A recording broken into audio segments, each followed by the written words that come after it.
Feather the Redeemed. We needed this.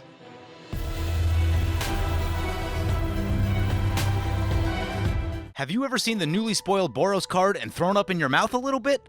I have too. However, today is not that day. I give you Feather the Redeemed, an awesome new card out of War of the Spark.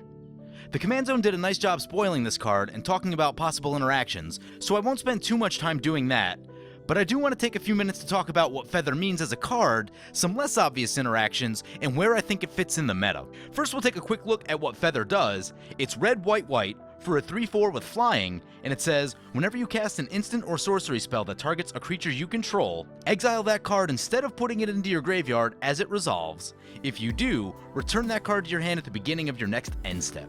So first and foremost, Feather the Redeemed shows us that WotC is interested in making both a powerful and interesting Boros commander that does more than attack. For years, I had myself convinced that WotC just hates red, and here's a few examples of that. These cards are all absolute dumpster fires and are mythic rares. And then there's Comet Storm, a card that's not actually that bad, but has been reprinted 6 times at Mythic Rare. Please stop printing this at Mythic already. Anyway, when you show them all together, it's easy to convince yourself that WotC hates red as a color, and while I'm not saying that they don't or they didn't for some period of time, that's for another video. They have given us some sweet new red cards over the past couple years, so it hasn't been all bad. Now, many people complain that all Boros commanders do is attack. This doesn't bother me like it bothers everyone else, because if you combine every attacking matters creature into a deck with extra combat steps, I assure you it's powerful.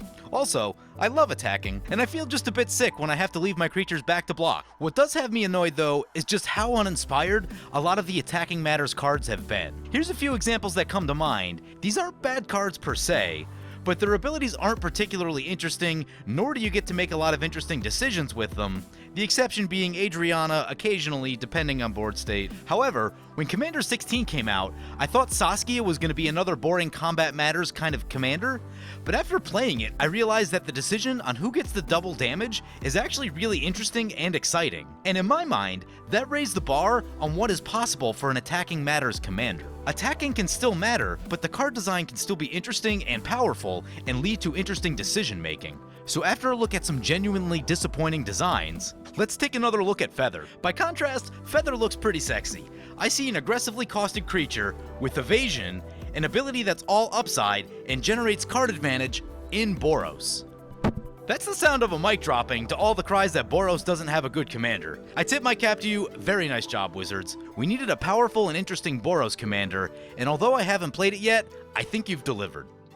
Now, as I mentioned, my goal is not to solve how to build Feather today. I think the Command Zone did a great job of going through a lot of cards that interact favorably with Feather, but I do want to take a quick look at some things that may be a little bit less obvious. One thing that seems really interesting is the ability to play Path to Exile on a token you controlled to get some extra ramp going, and if you do that a couple times, you're going to have a lot of lands in play.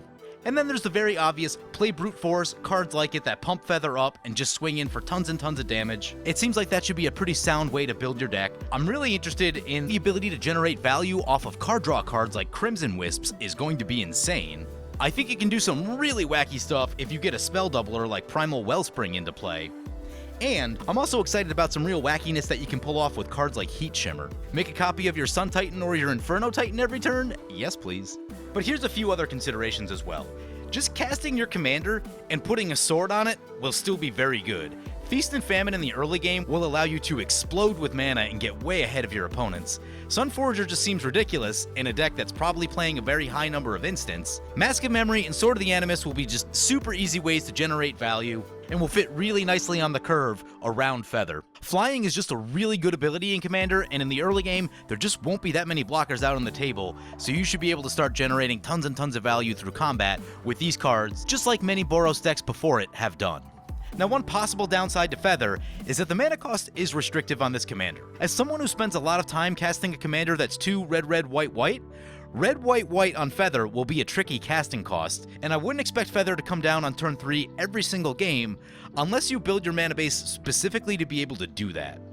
Boros decks do like their colorless utility lands, like some of the ones we see here, And if turn 3 Feather is crucial to your game plan, you'll need to cut back significantly on the utility lands, or just accept that you may not be able to get your commander into play on turn 3. This also means that colorless mana rocks will lose some of their value. In just about every single deck that I play on Magic Online, I run Soul Ring, Mana Crypt, Thran Dynamo, and Worn Power Stone in all of them, because those cards are just insane, but Worn Power Stone and Thran Dynamo may get replaced with better options because the colors will matter. But I will need to see exactly how that plays out. Worn Power Stone and Thran Dynamo are just very powerful mana rocks on their own.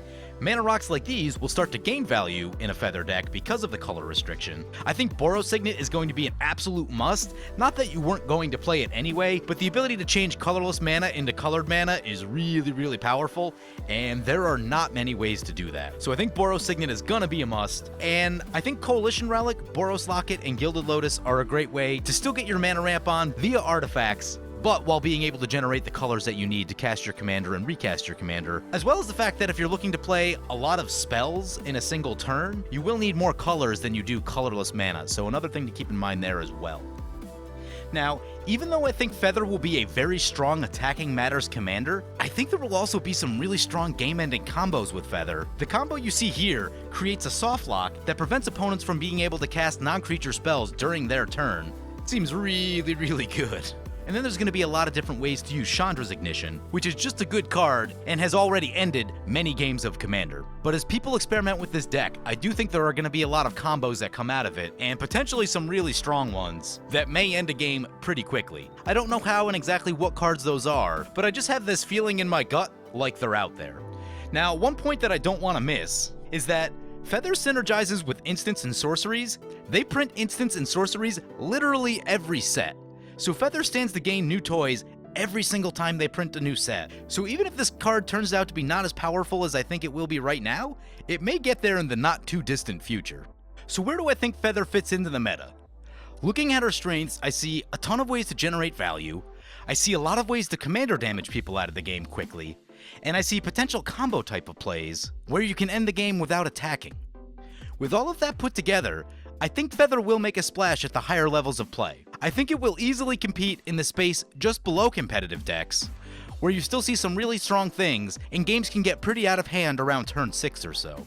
I do think that there is some potential to compete higher than that into the competitive tiers, but a lot of things do need to go right for that to happen, and typically that means some sort of really strong combo finish that requires only 2 or 3 cards, so we'll see.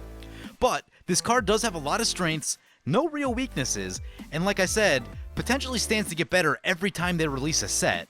So as of right now, having not yet cast Feather, I do think it is one of the most powerful Boros commanders printed, and I do think it will live up to the hype. So wrapping up, my main thought on Feather the Redeemed is, we needed this. Thank you, WotC. And yeah, I can't wait to get this thing sleeved up and start doing some wacky things with its ability. So, I'm super excited. What do you guys think? Do you guys think that this is the Boros commander that we've been looking for? Let me know in the comments below. So videos like this are possible because of my awesome Patreon supporters. You guys are awesome. If anyone else wants to help support the channel and vote on which deck I play next, feel free to check out my Patreon at the link below. And as always, feel free to comment, like, or subscribe. Thank you for watching.